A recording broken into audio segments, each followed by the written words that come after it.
This is Eric Chiappetta with Chef or Death, Season 1, Episode 5.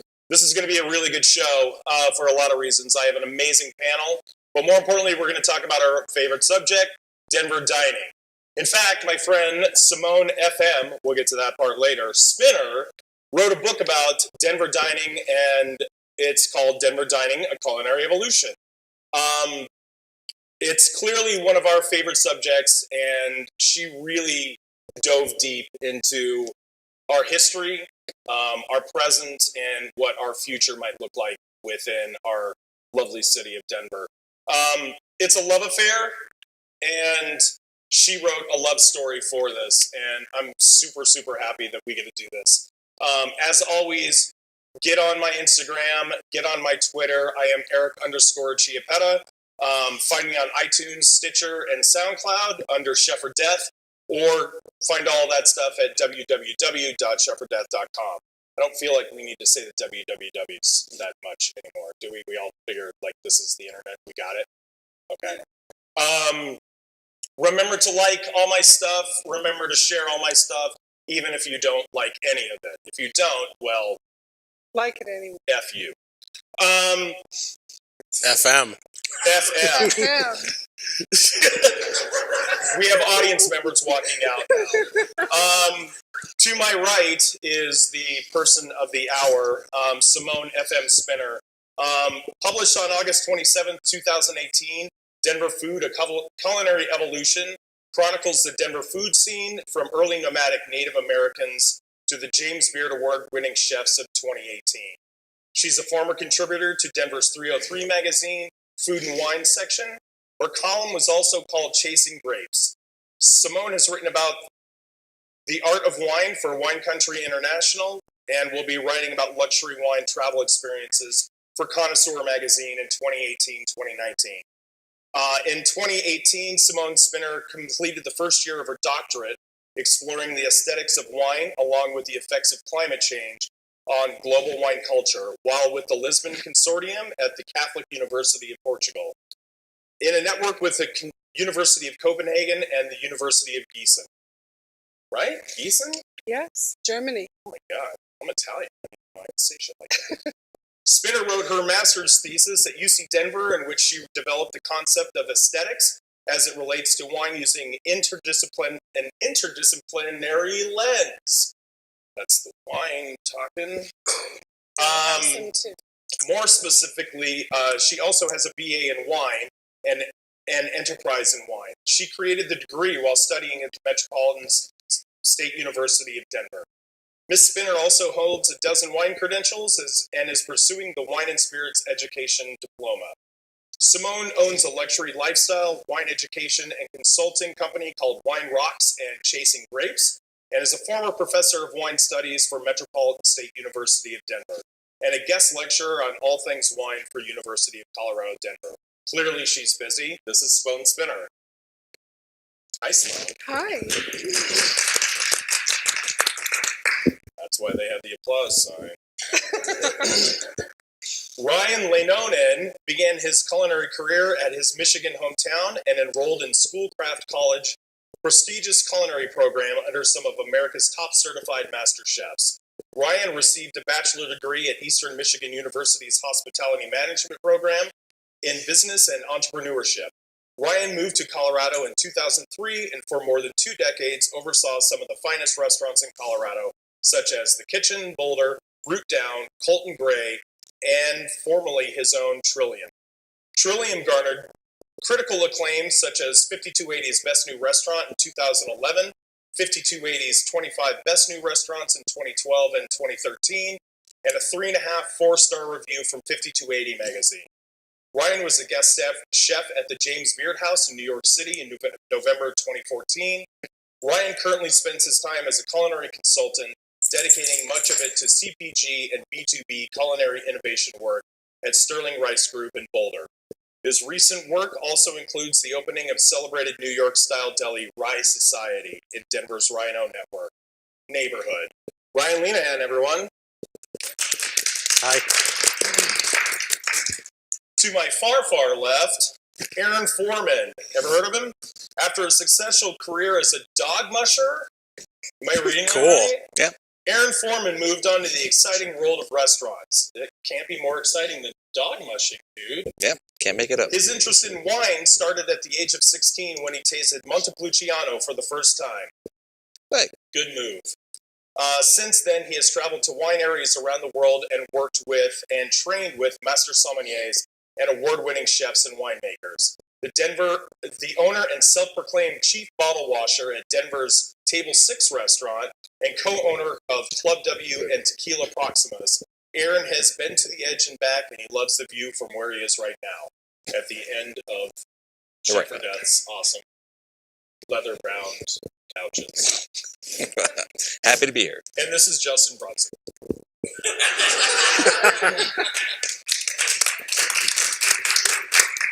Executive chef Justin Brunson is one of Denver's most impressive and innovative chefs. Brunson's family of restaurants that together make up Brunson and Company highlight the best of heritage-raised meats, sustainable seafood ingredients sourced from farms around Colorado. Brunson began his culinary journey 2 decades ago at Scottsdale's Le Cordon Bleu College of Culinary Arts. Brunson moved to Denver, where he worked with some of the city's best, including Chef Richard Sandoval, Frank Bonanno, and with the team at Denver top restaurant Fruition. In 2008, Brunson opened Masterpiece Deli, and in 2011, he launched the Denver Baking Company. Brunson concepted Old Major, which opened in 2013 to critical acclaim. Brunson and Company has continued to grow in recent years, adding Royal Roost and Culture Meat and Cheese to the Denver Central Market, soon to open a second location in DIA. That's the Denver International Airport, for those of you that aren't international playboys like myself. So, let's do a fucking show. Oh my god. That is a lot. Congratulations on saying all of that. Thanks for having amazing resumes. Can we cut that down next time? That'd be great. Simone, Yes. what inspired you to write this book of amazing Denver food, A Culinary Evolution? 2 things inspired me to write this book. One, the most... Not me, because I'm not in it. Right. You're not in it. Anyway, carry on. The most important thing that inspired me to write this book was a series of conversations that I had with Anthony Bourdain and Eric Ricard over a couple of years and a couple of different meetings and a couple of different conversations that I was lucky enough to have with them. And Eric was much more amiable to the culinary scene in Denver, and Anthony was scathing and bitter and in character every step of the way. And so the very last conversation I had with him was at the Cayman Cookout, 2016. And he remembered the conversations we had in the past. And I kept asking him, why won't you come back to Denver? Because he had done a show here and he interviewed Biker Jim and a few other people. And he liked to fix things, but he was pretty hard on us. And he said at one point we were a second-class city for everything. Yeah. Except for the strip clubs. Right. They're not that great. I don't know. But I really wanted to bring his attention to a lot of the great things that were happening here and people that maybe he missed, like Aaron, and different things that were happening here that were overlooked by the national media. So I started to write this book, and I sought out a publishing deal to write this book in response to that conversation. And my intention was to go back to the Cayman Cookout with the book and say, here you go, buddy. Read it. Right. And come back and give us some more attention. Unfortunately, that didn't get to happen because I got the book for the final edits on the day I found out that he died, which was very strange timing. Right. But the other reason I wanted to write this book was because I've been in Denver since 1989. My family in 1974. And as an adult, growing up in Denver and going to all the cool things that were iconic that made Denver, Denver, I started seeing them closing rapidly and new things coming in, and people don't like change, you know? And so when I saw things like La Centrale closing down or Patsy's closing down or different things that made Denver Denver. For me, I thought I needed to write what for me is a love letter to the Denver that I knew. Right. So those two things are what inspired me to write the book. And along the way, I had these amazing interviews that kind of took it in a little bit different direction than I expected.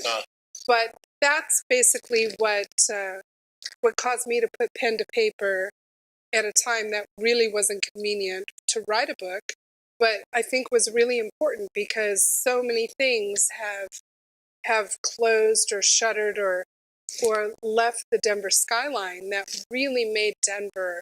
When all of us came to Denver, that was Denver. Right. And Denver looks very different now. I just got back after being gone for 55 weeks for just over a year, and it's a totally different Denver. Right. Well, so it was a love letter to Denver. That's funny that you said that the book, as you were writing it, your kind of took you in a different direction than what you had planned. Yes. What did you plan on doing, and what changed along the way? What I planned on doing was saying, Anthony Bourdain, take a look at Denver. Right. You know, kind of so a highlight reel of really all the best places to go. The great stuff that's happening here. And Thank you for that. Yes. Thank you. I love that guy, but there's some great stuff happening here. And the national press, I read all the magazines, Food and Wine, all of them. And it's this periphery of the country.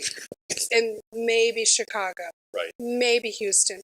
And Denver's here, and we hardly ever get mentioned. And when we do, it's the same places every time. Right. So I wanted to say there's a lot of great stuff. There's a tremendous amount of talent. And the thing that makes Denver really unique, in my opinion, is the camaraderie of that talent. They're not all working just for their own thing. Right. They're kind of working together. And the really fascinating thing in researching this book is this incredible family tree that you and I had talked about. Right. And if I knew a graphic artist, which maybe I will now, but there's this brilliant family tree of who has worked for who. Right. And it's very linear, and you can see that evolution of where it started and how it branched out. And Justin is part of that. Aaron is part of that. Ryan is part of that. Alex Seidel, who features heavily in the book, is part of that. Right. You're part of that. And that is a story that's never been told. What she's talking about is a kind of a lineage, like a family tree. It's a family tree. Absolutely. Those of us that have worked for Mel Masters or Sean Kelly or Kevin Taylor, and it's all connected. How all of that just kind of branched out into what our own ideas were as entrepreneurs and chefs, and because of that. But it's all rooted, Tree. It's all rooted in Pure Wolf. Right. It's all rooted right there. My very first executive chef job was premature at best, but I took it. Was at the Normandy Chez Michel. Exactly. Yeah. Wow. And I so worked for this story is a brilliant story, and I didn't even get to really cover it in this book. Right. But it's a brilliant story that needed to be told. And this guy that we all admire in this business, Anthony Bourdain, he was just like, screw you, Denver. And I'm like, no, that's not the right answer. Right. So that was my intention. Well, and it's funny that you found out about his death the day that the book was published was maybe I wrote about the that. universe's small wink of, because of that conversation or what you wanted to accomplish with it, spurn this book, and now we have it.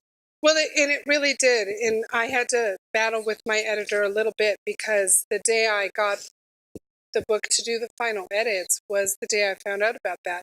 And so I added that into the preface of the book, and he didn't want it. My editor didn't want it, and I fought him for it. I'm like, put it in or don't publish the book. Good. Because it was authentic and it was true and it was the reason for the book. Right. Well, and here's the spawn, I guess, of that tree, the leaves. Justin, clearly you've had a massive impact on our Denver dining scene, and with the amount of restaurants and the amount of projects that you have. Why Denver? You're an Iowa boy? Yeah, I grew up in Iowa. I was You born in totally Iowa. couldn't tell. Now you look very Colorado. What? I look like I'm ready to go duck hunting right now. Pheasant. Pheasant Yeah, season. I know. Yeah, I'm a pheasant. I'm not a duck hunter. Why did you plant roots in Denver, and how do you navigate so many projects with the excellence that you guys provide our community? Well, Denver's just like, I mean, it's a great city. The mountains are very close. I like fly fishing, so kind of made sense. And then, yeah, we work hard. We employ good people and empower our managers and put the right people in the right places and buy the best ingredients and do the right things and just try to always do the best we can for the food and for the restaurant. One of the best quotes in the book that you gave Simone was, "Work here not because it's easy, but because it's great." Yeah, well, I've kind of learned in my life that usually the hardest way to do something is the best way to do it. And I think that's something I grew up with, like just like that Midwest work ethic, and it's the same thing in the restaurant business. Like, I mean, there's plenty of ways to do things, but like usually the right way is always the hardest way to do it. Right. Yeah. And you, in that same vein, you had also expressed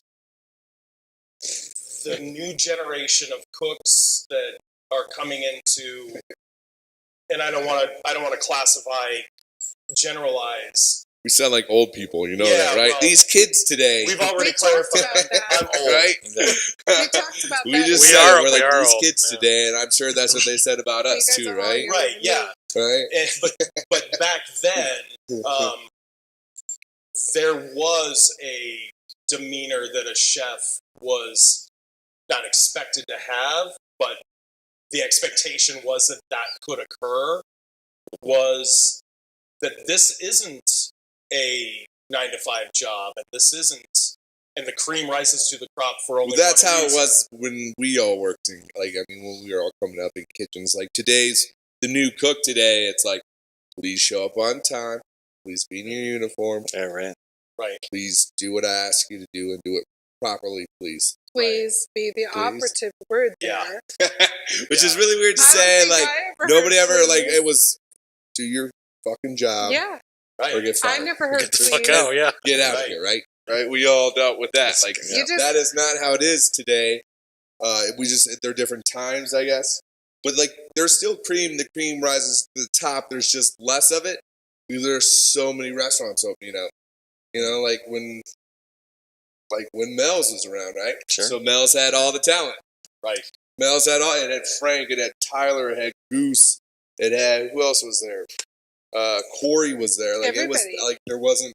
But now there's there's 35 restaurants that I would work at in the city. There's not 4. Right. Right. So there's that talent spread all over, and people that should be cooks or sous chefs. Right. And it's just watering down right now. Right. And we don't live in a city where there's enough talent to fill all the holes around. Well, I think a major hole for the business too is service is horrendous. Well, there's not enough quality employees for the amount of restaurants that we have opening every day in Denver. Like people that would have been a great server. You know what? The great servers still all have jobs. There's not enough of them for all the restaurants that we have. Because a great server never wants to be a restaurant manager. Right. The restaurant manager makes no money. Right. They had to put up with all the shit. Nobody wants that job.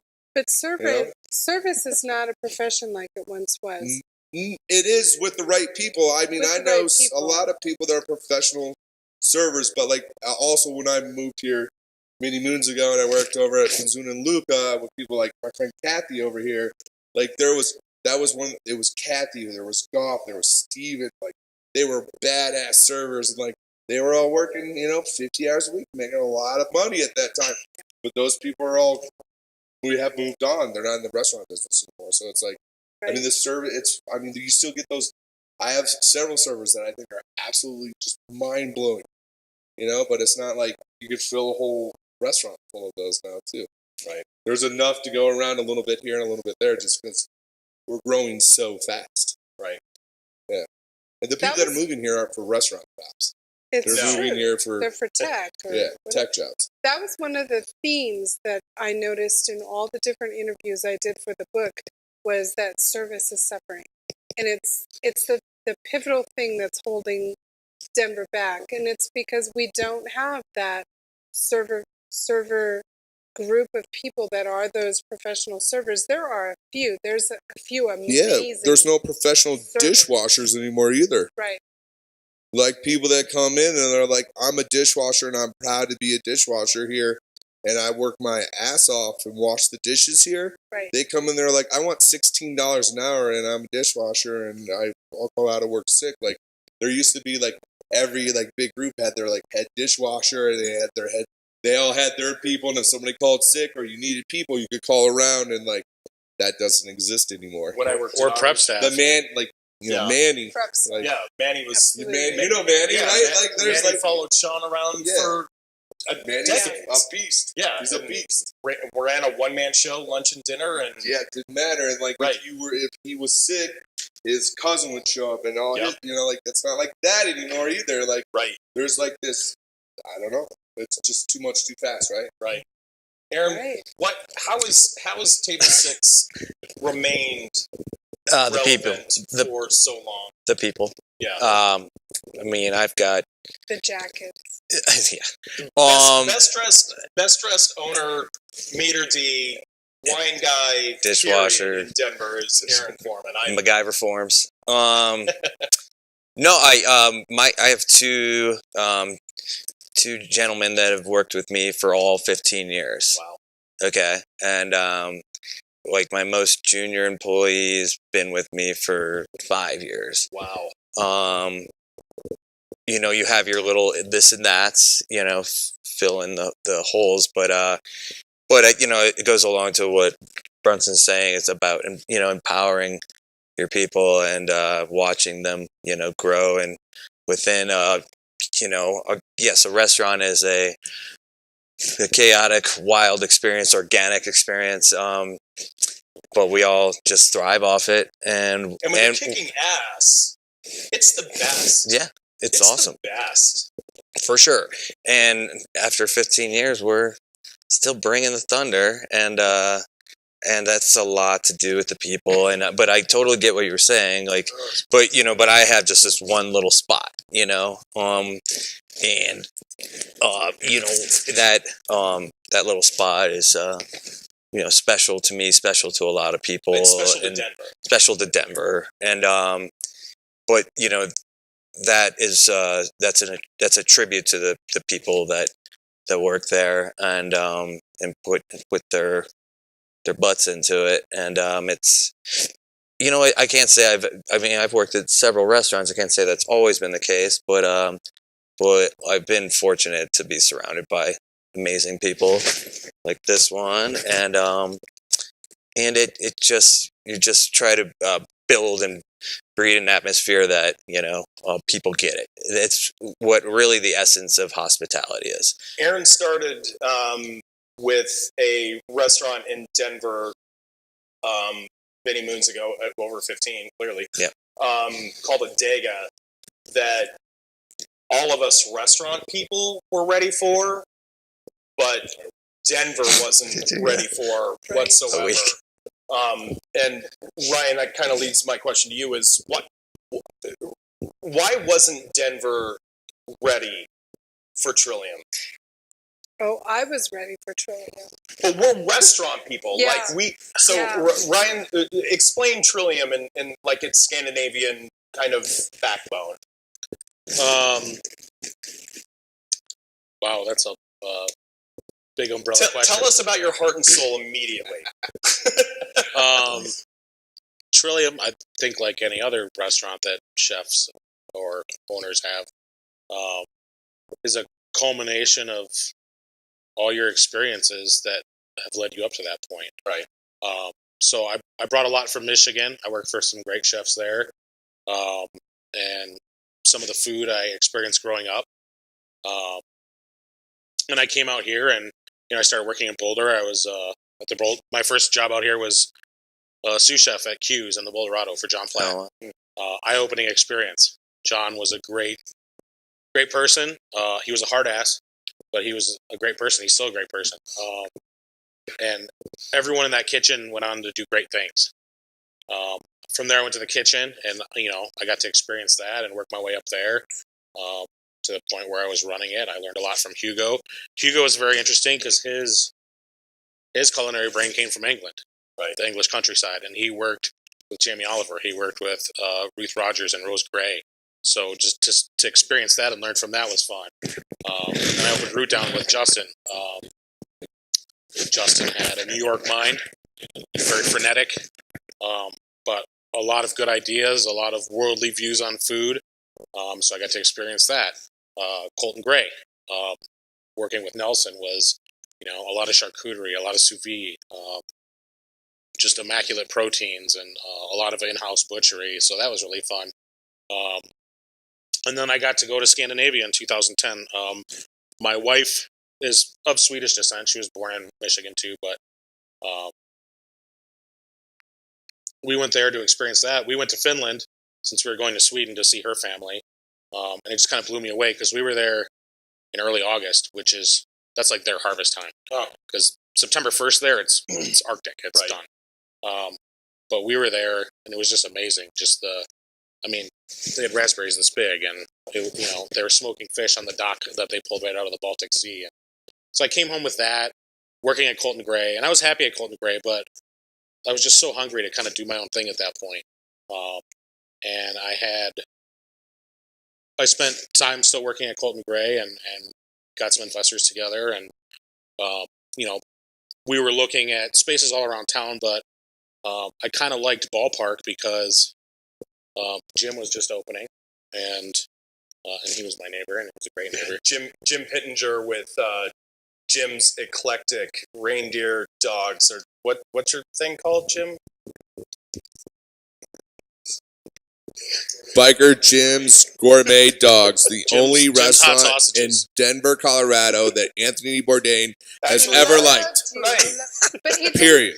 That's not true. He did not love the restaurant. He loved the stand down on the mall. He didn't eat at the restaurant. He ate at the little stand down on. No problem. Right. He ate at the stand on 16th Street Mall, and Lawrence is where you used to have your little stand. That's where he ate. That's what was featured in the show. Sorry to interrupt you. Oh, no problem. For all of us. So back in 2011, or really 2010, we were looking at Ballpark because, Jeff was already there doing his thing at 12. Osaka? Yeah. Which I was a big fan of. He was a block away. 12's a great restaurant. Love 12. Yep. And there was a lot of exciting things happening around there. A lot of buildings were getting redone, and Ballpark was kind of supposed to be like Rhino is today. Right. And Rhino back then was non-existent. There was nothing there. Right. No, it was a car park. Yeah. And Ballpark just kind of didn't evolve into what it was supposed to be. And it was a tough neighborhood. You have a lot of bars. And yeah. Well, not to name any names, but there's a lot of bars where people aren't going there to have tapas and wine. Right. They're going there. Is there a Jaeger machine? What's on tap? That's it. Right. And let's get blasted. You don't have a Jaeger machine. No, you don't.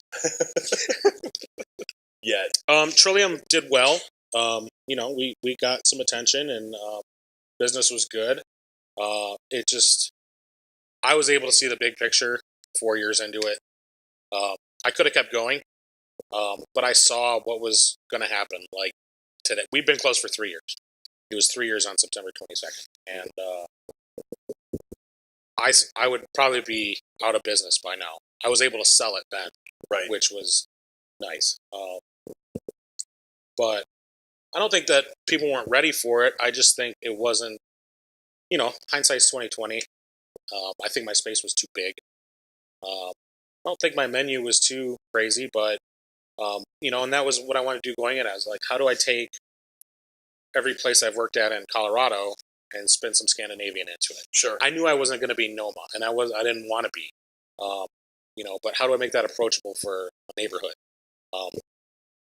And I think so. You did set to try to make a Noma-ish concept, but devise it for the Denver audience. Yeah, and I wanted to try to grab some of that. When Trillium opened, Noma was hot. Frozen had just come out, so the whole Scandinavian thing was like America was starting to understand it. Yeah, all you pickled and raw fish, like a lot of the yum yum. Yeah, and I know people weren't going to eat that, and I played with that. I did, I did a lot of pickled fish, and my smoked fish and things sold very well. I think over time we became a destination restaurant, though, which doesn't always pay the bills. The thing with Trillium that was so interesting, though, and that I wrote about in the book, and it was I have Let It Go in my head right now. My favorite restaurant at the time. But it was usually Denver, the center of the country, is a couple of years after the trend. And Ryan was actually right on the precipice of the trend. So he was just slightly before the trends were hitting everywhere else. Right. And I embraced it because I'm also Scandinavian. Right. So for me, that was home cooking. And I loved it. But he was just a little bit ahead of what the national trend was. And I think that Denver liked it, but they were just not quite awake enough yet. Because we're always 6 months, 9 months, a year behind the trend. You think that's still? Yes. Yeah. Having been away for a year, yes. What? And that's okay. That's okay because the trend gets to happen everywhere else and it gets to mess up or whatever. And by the time it gets to us, it's evened out. Right. It's worked out the details. And by the time it gets here, we're like ready for it. And it becomes a natural part of things. Do you think that's what... Trillium was just slightly too ahead of its time, I'm sorry to say. No, that's fine. I loved you. Do you think that... I still do. But what you're saying is like, loved it. That the trends from, I'm assuming, from the coasts kind of worked their ways in, and they kind of worked out the details of it, and then we opened something here. In Bourdain's perspective, do you think that's maybe what he was kind of talking about, was that we're all of the meat of the matter has kind of fleshed itself out by the time it gets here? I think that was part of it with Bourdain. The biggest argument that I got with him was service, and it was that things were watered down. Right. There was no identity, no cultural identity. Do you think we have that now, though? I think everyone is always still constantly striving for everything. What is Denver besides green chili? Everything is very homogenized, and this is something that I also talk about in the book, where I bookmark it with Native American cuisine, because that was Denver. It is Denver. Right. Green chili might be a stretch, but those locavore, the locavore, indigenous things that people forage out there and get out there, that's Denver. I mean, we don't really live in the best foraging place in the country. We really don't. Or the best vegetable grow. I mean, the vegetables here we really are don't. Nothing like the South or the Midwest, or California.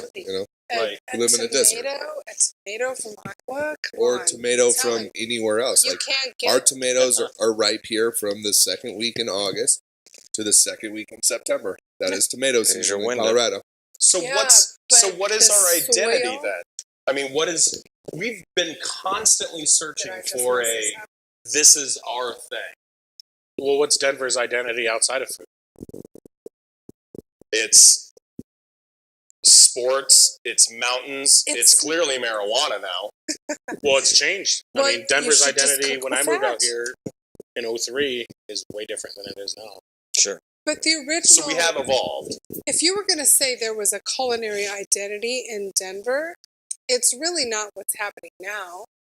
It's really not what's happening in the 70s or the 80s or the 90s, but it's the Native American cuisine, Right. which is stuff like prickly pears and pheasants and Right. grouse and different types of game, venison. I mean, Colorado Stuff lamb that is the still fort does. All grown I in suppose. Kansas. Bullshit. Elk. right. Yeah, elk. What did you say, honey?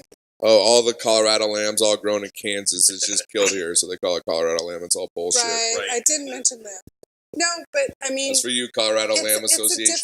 It's a difficult culinary landscape here because what grows here naturally, trout, Right. different things like that. But as far as Rocky Mountain produce goes, oysters. Right. Rocky Mountain oysters are not that bad, but Delicious. you do them scampi style. Lots of garlic. No, just confit them, cure them, confit them, fry them. Balls are great. Balls. What's on from you guys' perspective? What's on the horizon? Is it a pretty picture? Is it a disheartening picture? What is Denver's food scene likely to evolve into? Start with Aaron Foreman on Okay. this one. Let's start with Aaron Foreman. Well, honestly, I'm encouraged by it. When I got here in 2002, and to open this big fancy restaurant down on 17th and Wine Coop, right across from Union Station, which Union Station was just like a terminal, man. It was empty. It was an empty It had Yeah. breadfish. And then whatever club of the month they do on the other wing where Yeah. Mercantile is. Citrus, I think it was. Yeah, it was horrible. But it was, there wasn't a whole lot going on down there. Let's just say that. Well, we brought together a ton of talent to this this little hamlet of ours in 2002. Well, outside of that, it goes back to, like you were saying, like the Mells, and the Corky Douglas and Blair Taylor and such. But it was a lot of chains. There wasn't like a lot of these independents, coming up and, putting their efforts into it and really going for it. Now we've around more of a national, I think, scale. You're getting more like celebrity chef kind of things. I use that celebrity thing, but like restaurants that have done well in other markets. And within their restaurant groups, they're starting to come to Denver, Right. and we're seeing that big time. What I would love to see is just more like kind of gritty identity, Denver. Like this, like cats who've been doing it in the industry, for a while in this spot and creating just like, they're little passion spots. Well, I think that's the thing that helps that. And I opened my first restaurant in the late 90s, and none of us talked, ever. Yeah. There was I talked about this in my last show, we were so beholden to a specific ingredient, a specific technique that we were going to tell anybody about because we had to make our mark quickly. Right. To get any traction. And like my Shamrock rep was the first one to say, hey, don't do Kobe beef. I've got a ground Kobe product if you want to do a fucking burger with it. So I did a Kobe burger with seared foie gras and chanterelles and onion jam, and I want one right I want now. one. Yeah, and we got best burger in Denver. Get back there and make it. Right? But we were so there wasn't a community of chefs out there that were talking. There was no collaboration. The network, yeah. And as the saying goes, The internet has really done some stuff. oh in the yeah, last- absolutely. Now everybody has a 20 years Kobe on. burger, or they The did internet- 5 years The ago. internet has, but also the camaraderie that is with the chefs now. I mean, just to sit down and have 3 great chefs, 4 great chefs, Chef Foreman.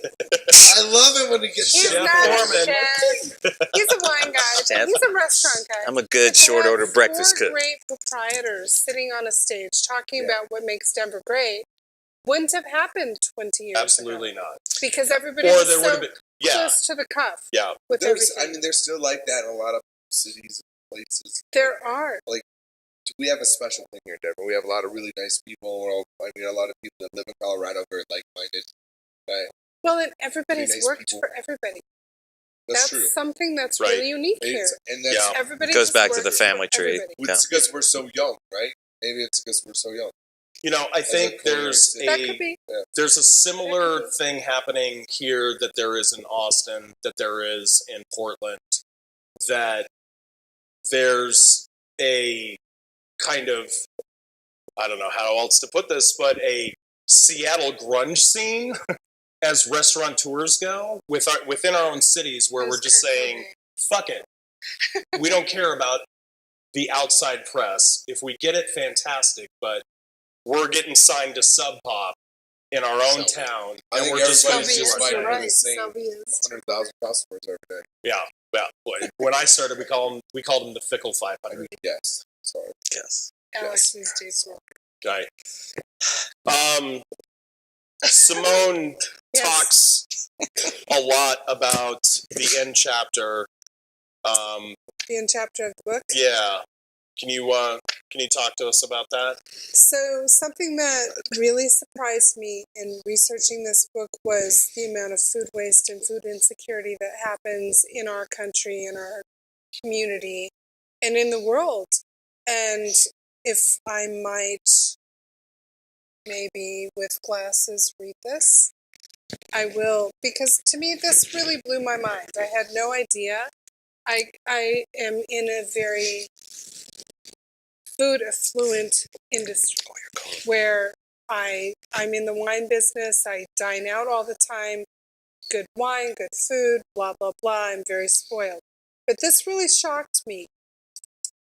Food worldwide waste facts. Each year, consumers in industrialized countries make up almost as much food as the entire net food population of the sub-Saharan Africa. 222 million to 230 million tons of food wasted a year. So in America, 40% of the food supply is wasted, equaling more than 20 pounds of food per person per month. A month. A month. And that's just America. And I wrote a whole bunch about this. The documentary Wasted, A Story of Food Waste, which was every year globally, 1.3 billion tons of food are thrown out when hundreds of thousands of children and people are starving every year. So these were statistics that blew my mind. It was something that I never knew about. And not just around the world, but in our cities. In our cities, Right. one in 5 children in Denver metropolitan area go without food every day except for their school lunch.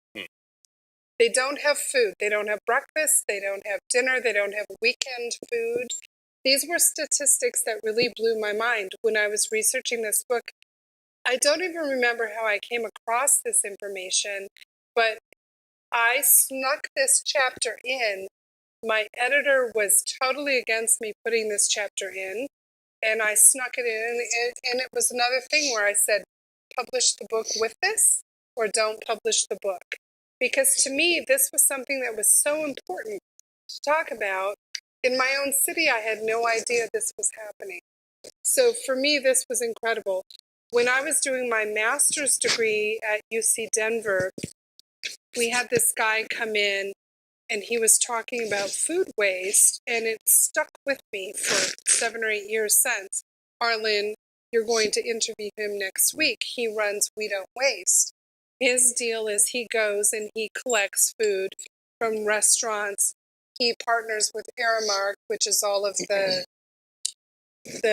city and county organizations, Red Rocks, the Pepsi Center, all of these different places. and he gets the food at the end of the night that's still viable, and he distributes that out to the people in need.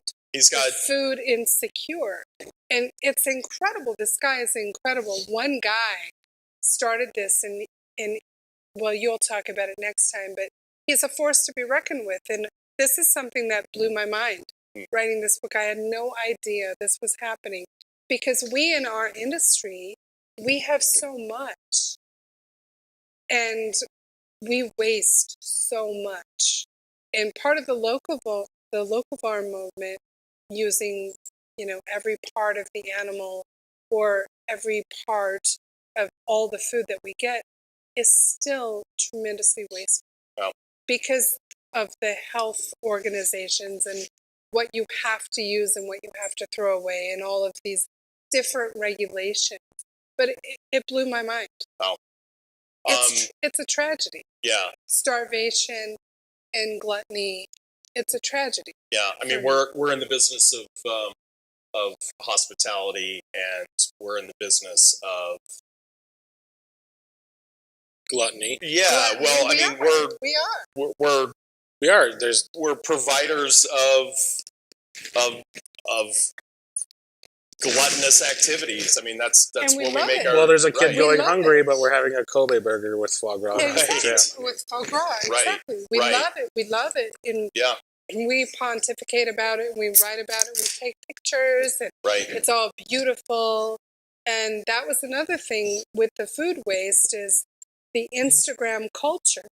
We're only glorifying this beautiful food, and all the food that's not beautiful is being thrown away. Right. And the amount of food that's not even being brought to the markets because it's not pretty enough Right. and photogenic enough. Designer food. Designer food. Yeah. It's just being left in the fields. To me, is just, it's criminal. It really is criminal. Go to wedon'twaste.org, and Arlen Preblood is his name. And He's a saint. yeah, and he's based in Denver, but the guy is internationally known for what his project does. He has a 4-minute video, a Venmo video on his website. It'll that make you cry. It's 4 minutes of just unbelievable, and it's not statistics. It's not starving kids in Africa. It's facts, and It's starving kids in Denver. Yeah. So wedon'twaste.org is I'm going to interview Arlen and Simone next week on my podcast. So tune in for that for sure. And the documentary Wasted! Exclamation point, which Anthony Bourdain was the next executive producer of. Yep. But it's just mind-blowing to watch this documentary. It's really unsettling. Right. So be grateful for what you have and the industry that we're in. We're not bad guys by any means. No, we're just, good guys.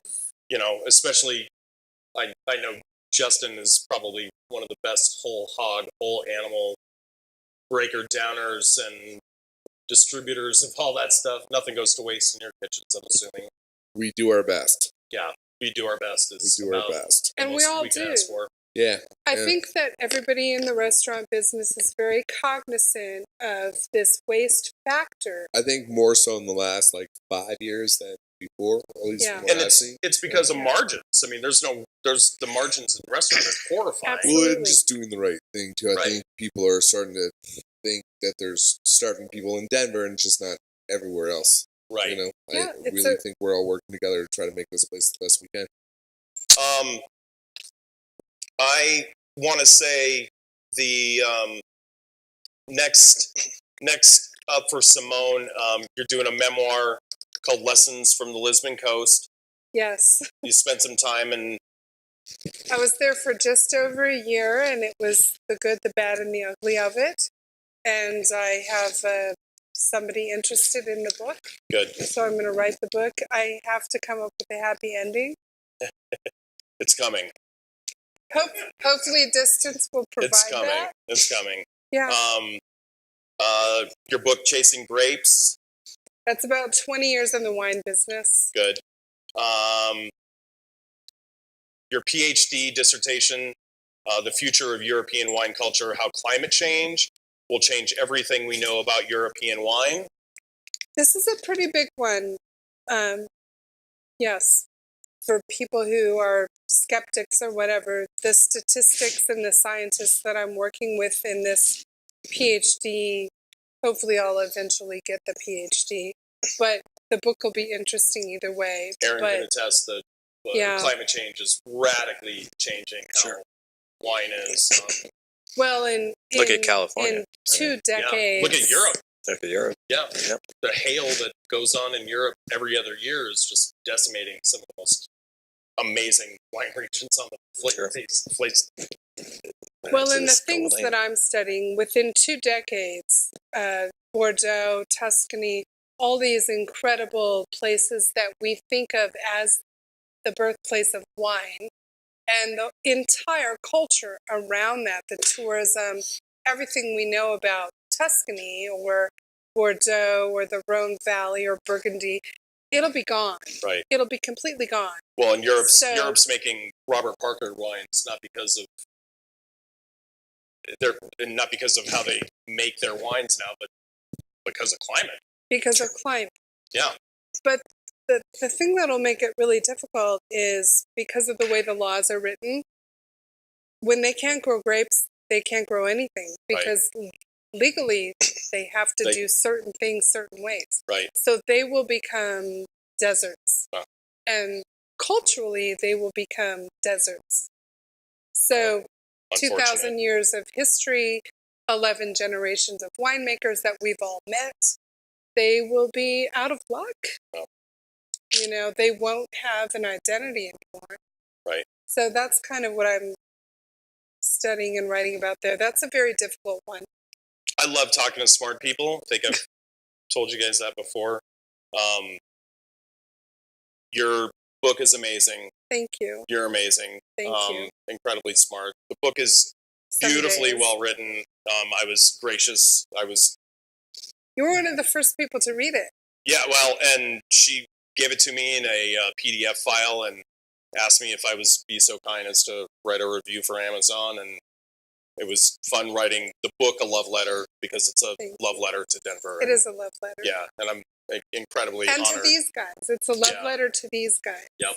I was very specific in who I decided to talk about. Yeah, all your chapters are amazing. I could have talked about, 5,000 restaurants. Right. Simone can be reached at www.winerocksllc.com. What do you guys all have coming up, and where can we find you? Are you looking at me? Yes, Ryan. Yeah, I'm looking at you. What do I have coming up? Ryan went corporate on us. No, I wouldn't say I went corporate. You're right. Totally. What I do is very fun, and it's he's in the lab. So I consult for Sterling Rice Group in Boulder, part-time. But and I have for a long time, actually. I started back in 2007, so it's been 11 years. Oh, wow. Nice. I've worked on and off for them. When I was the chef de cuisine at the kitchen, they were looking for some local chefs to consult on a couple projects. So they asked me, they asked Hosea when he was still the chef at Jack's. Hosea Rosenberg. Pre-Top Chef. And the first project I did there, I worked with Hosea. And I actually worked with him on a project there about 6 months ago. But and I've just kind of stuck with it. And some years I didn't do much. Some years I did more than others. And then after I sold the restaurant, they asked me if I was interested in doing more. And I said, absolutely. So it's fun to see. What's fun to see is I can't speak too much about what I do because I have to sign a lot of non-disclosure agreements and things like that, or I don't want to get me sued either. And I really like my job. So, but I get to see how now a lot of these corporations that some are newer, some have been around for a while, and has grown up in America through generations, how they are now really focused on kind of what restaurant chefs do about, it's not about the almighty dollar anymore. And I think millennials are starting to change that because they're not spending their money with these companies. Right. millennials, when they go to the grocery store, they want to buy from a company, even if it costs more money. They want to know where their food comes from, even if it's corporate food. They want to buy from a company that is charitable and a product that has some sort of efficacy. So it's interesting to see how that part of America's food system is kind of shape-shifting. Nice. Yeah. I read something a couple days ago about millennials are more apt to spend $1.50 more a six-pack if they know that it's coming from a sustainable company. It's true, and I understand. you look at Whole Foods and Amazon, they'll buy less food from Whole Foods and eat less during the week than going to King Soopers or wherever else and buying more corporate food that's not into what their values are. Right.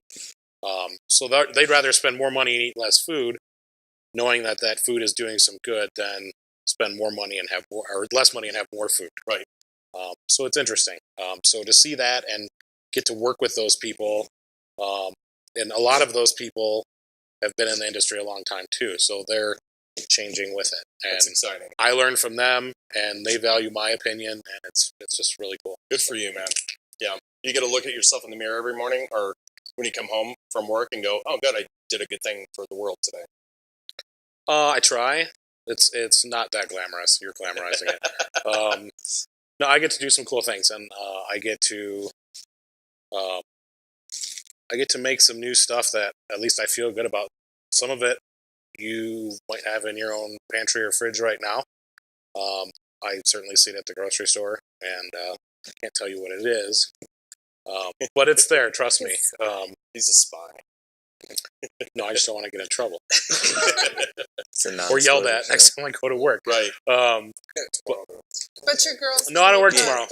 Yeah, and my work is project based, so I'll work a lot on a project when I'm on, and then the project will kind of move into a different cycle, and then I'm home with my two little girls. And raising two little girls in America today is a very strong and important job. Good for you. So Absolutely. yeah, I have a three-year-old and a 5-year-old, and so between those two things, and sometimes my wife and I have time for each other between those things. She's obviously working on the girls as well, but yeah, it's fun. Good for you, Ryan. Yeah, so that's what I'm doing. Nice. Restaurants. I have a lot of people ask me, when are you opening another restaurant? Are you going to do another restaurant? We want that. There's people who do. I've never had anyone tell me they didn't want me to open another restaurant, but Please do. Please do. maybe down the road. Right now, I don't think I'd spend the money to do it right now. I'd kind of, and people ask me that. I think Trillium was closed for 2 weeks, and Andre Zeppelin called me and was like, "When are you gonna do another restaurant?" And I was like, well, let me breathe this first. Yeah, right. Oh, it was buried already. It was an arduous task, but I'll never say never. But I mean, right now, I told her then, I was like, I will probably watch from the sidelines for a while and see what happens. Right. Would you look at different areas to do it? I mean, I live out in the burbs, and that's where I see a lot of interesting things happening. The burbs need food. I'm up at I-25 and 136, so which is good because I have a kind of equal commute to Denver or Boulder, so I can spread my stuff out, which is why I did Rye Society, but I work in Boulder at SRG. It just kind of keeps my options open, but all I hear up there is how people are sick of corporate food. Yeah, because totally. All that's up there is Fridays and Olive Garden Absolutely. and Texas Roadhouse, and we need more. I'm a Westie. You're a Westie. Yep. I'm a Green Mountain girl. I live on the West End, and other than 240 Union, there's nothing. I mean, there's nothing up in Broomfield. Full House too. Full It's House pretty too. damn good. Right. Well, but we need something. Yeah, like I live up by where the orchards are, and the new Denver Premium Outlets just opened, and every time I see Jeff Osaka, I'm like, please put a Sushi-Rama up there, please. Please, but then please, again, please. will the demographics support it? Because the food people want it, the foodies want it, but will the demographics support it? I think that they will. I think it will, and where I live, people have a fairly high income. So like, I talk to people in my neighborhood or other parents I see at school, and they know I'm a chef, so they pick my brain. They're like, where should I go eat? I'm going to Boulder or I'm going to Denver. But they don't, during the week they'll be like, I don't feel like cooking tonight. I'm going to Olive Garden or whatever. Yes, On the weekends, they're driving to Denver and driving to Boulder because there's nothing in the suburbs to really eat. Right. There's nothing. Well, when if you're concerned about where your food comes from and Right. But they don't want to pay more either. right. They're like, oh, I can go to Olive Garden and get 2 entrees and 2 desserts and 2 apps for $20. Well, you can't go to table 6 and do that, but Right. I guarantee their food's 100 times better. Well, Maybe you can. I don't know. Do you have a special going on right now? That's the new special. It's Work a new out a special. deal. Justin, what's coming down the pike for you? We're just gonna keep doing what we're doing. Just, Good. keep opening up some restaurants and working hard, making some jobs, and Awesome. doing our thing. So the last I was reading, though, been out of the country, that you were opening a production company to do. Yeah, so we have a meat production USDA facility. Okay, so is we're that gonna open now? That's not open yet, so we're just waiting on some equipment to get here from Italy. Okay, Fucking Italians. Hey, but this is the last I'm I sitting heard. right here. So this Yeah, is so- going. Yeah. So we're starting Red Bear American Meats. So we're gonna be a locally Right. produced meat company. So we're gonna do a line of deli meats and bacon and pressed sausage and Get do all on the dry that. cured Italian stuff too. So just trying to make that the food closer, like just like the whole Right. the better it is, the closer it is made to you. It's better, So Nice. just Oh, trying to I make our get it. food system here smaller. Actually, that's kind of what we're doing. Nice. Yeah, I so thought we about got that you a going. ton We're in opening Portugal. some stuff at the airport, some stuff in Boulder. We got a lot of stuff going on. Good for Cool. you guys. A lot of work. Nice. Sounds like work. Yeah. Can I read something Work is about Aaron salvation. before you talk to him? Sure. I want to read this for you, Aaron. Every city has that restaurant that stands out as an industry favorite. It is the place where chefs and servers go on their rare nights off to gather and to dine on incredible food among their peers and their culinary sensualists. For the last decade in Denver, that restaurant has been nestled just off Corona Street in Capitol Hill. That restaurant, owned by Aaron Foreman, is Table 6. Wow. Cry now. On cue.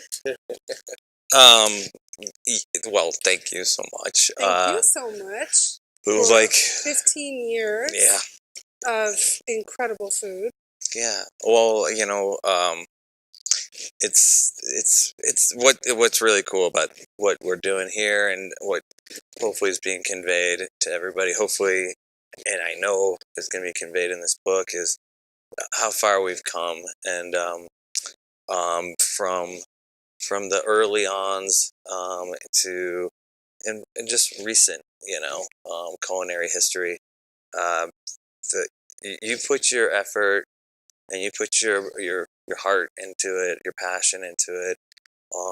You can open as many restaurants as you want, or you can just have one little joint, one little brick and mortar. But as long as passion's there, as long as the caring's there, As long as the authenticity is there.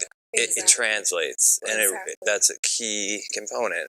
That goes, volumes. Yep. I'm very, for me personally, the sort of impetus of this book was sort of like, oh really, all right, I'll show you, and I think that this city's going in a really positive culinary, gaining an identity. I think it already has a really cool identity. I agree. Table 6 gets people from all over the world just to come and hang out at the Sixer, and I get that nightly. Which I have to go call my mom like after like one of these like conversations. I'll wake her up in Chicago. She's like, I'm like, oh mom. But that that resonates, and I think it's really it's shown in this Well, and this community. you guys have to know that your imprint on our culture, not just our dining scene, and not just food, but you're part of Denver and our history forever, and that's the truth. We were talking about the culinary family tree that we have in Denver.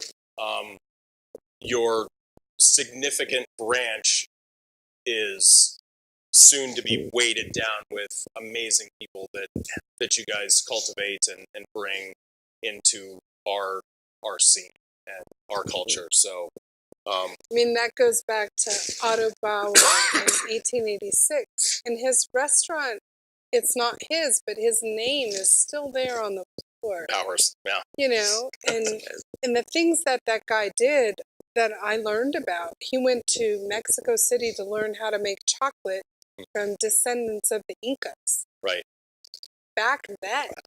And he took that to New York City before he even came to Denver. But the legacy that is Denver culinary evolution to me is incredible. And Anthony Bourdain fucked up by not giving you guys your due. Well, we'll do it, and I'm forever grateful that you guys would. I know. I said fuck. Incredibly grateful that you guys would be a part of my show. Thanks for having us. Thanks for having us. Thank you. Yeah, I mean, it only, like I said, for personal reasons and for the reasons of the show, to have whales like you guys on my show is big, big, big. So I'm beyond ecstatic that you guys would be on it. So thanks for doing something cool. Yeah, I mean, that's what this is about, is authenticity. There you go. Simone's book is available everywhere: Amazon, Tattered Cover, Barnes and Noble, Whole Foods. Whole Foods. Nice. We just found out today. I didn't even know that. That's amazing. Yeah. We talked about it a little bit earlier. My next show is with Arlen Preblood with We Don't Waste, wedon'twaste.org. Also, guys, contact me with events and information you'd like out there so I can promote it for you. I'll do it on social media. I'll do it on my show. Also, any events that you want me to MC or be a part of, I'm happy to do it for here and forever. Subscribe to my YouTube channel, Chef or Death. You can find me on Instagram at Eric Chiappetta or Eric_Chiappetta. Find me on Facebook at Chef or Death, Twitter, Instagram, all the social media stuff. Hashtag Justin Brunson. Yeah, so Chiappetta means lamb's ass. I don't know if anybody knew that. I meant hamster. Above and beyond my eyes. Justin pointed out my eyes are my best feature. Chiappetta means hamster in Italian. It does not. It means lamb's ass. They're all over the place. Lamb's ass. I don't know which is better. Thank you, guys. Beyond belief. Thank you. I'm super just gracious that you guys would be a part of this. And anytime you're welcome to come back. Hive Industries, thank you. Fox Street Compound is where we do the show. Also want to give a shout out to Give Back Tickets. They're our sponsor for today's show. Look them up as well. Also, on a personal note from the show, want to give out a shout out to my friend Melanie, who's not doing so well. She's an amazing person and had a lot to do with this show at the very beginning. So, Melanie, please get better. And we love you to the moon. We did a fucking show. Yeah, we did. Fucking A. Fucking A. Rockstars. All right, guys. Until next time, we will see you on Chef or Death. Take care. Be well. Are we drinking now? Now we're drinking.